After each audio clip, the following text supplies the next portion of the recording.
Assalamualaikum dan salam sejahtera. Bertemu lagi di Ayung's Kitchen. Jangan lupa subscribe, like dan share ya. Untuk menu kali ini, Ayung nak share resepi membuat bubur nasi ala-ala McD. Bubur ini amat senang untuk dimasak dan malahan kosnya juga jauh lebih murah berbanding yang kita beli di kedai. Minggu ni terasa pula nak makan bubur ayam McD. Dan dia amat sedap dihidangkan bersama dengan telur asin, ikan bilis goreng, serunding dan bahan-bahan sampingan yang lain. Jom kita mula masak. Bahan-bahan yang diperlukan. Sini Ayung gunakan 2 cawan beras yang telah Ayung cuci bersih dan direbus dengan lebih kurang 10 cawan air, iaitu lebih kurang 2000 ml air. 1 mangkuk isi ayam yang telah Ayung potong kecil dan diperap dengan sos soya dan lada sulah. 1 biji bawang besar, 3 ulas bawang putih, sedikit daun bawang,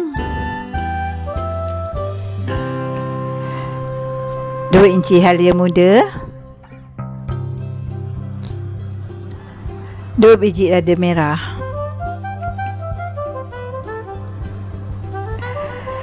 dua sudu kecil garam dan 2 sudu kecil patik ayam, sedikit minyak bijan,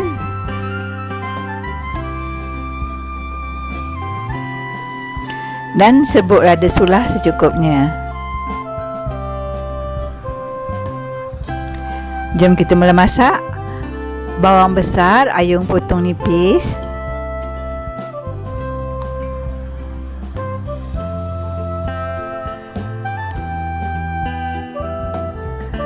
Bawang putih juga Ayung hiris nipis.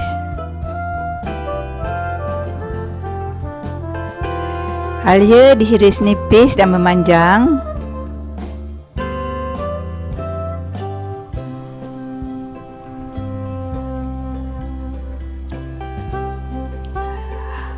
Daun bawang potong kecil.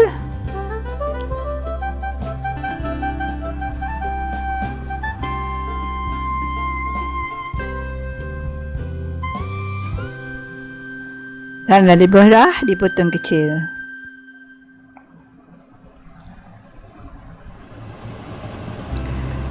Apabila bubur yang dimasak tadi telah mendidih, kita boleh masukkan isi ayam.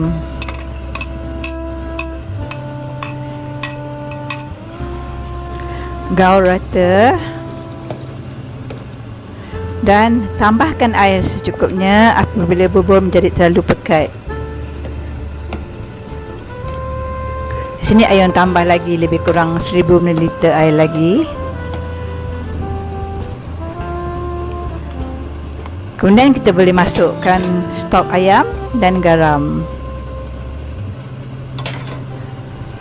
Pastikan kita gaul bubur kita setiap lebih kurang 10 minit untuk pastikan dia tidak hangus. Tumiskan bawang merah dan bawang putih sehingga garing.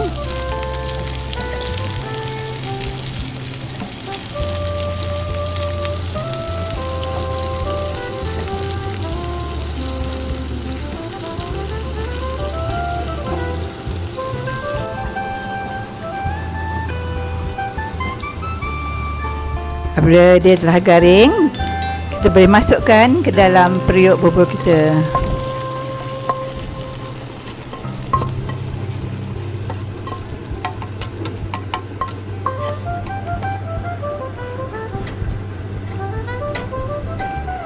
Kacau rata. Bawang putih dan bawang merah yang digoreng begini lebih harum baunya. Kemudian kita taburkan sedikit halia, lada sulah,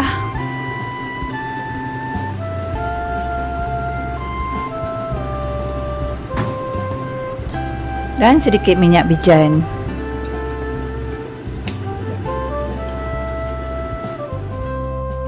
Alhamdulillah siap dah bubur untuk dihidangkan.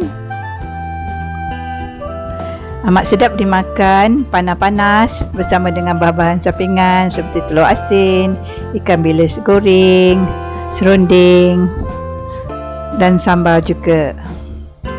Terima kasih kerana sudi menonton dan sehingga bertemu lagi di video akan datang. Assalamualaikum warahmatullahi wabarakatuh.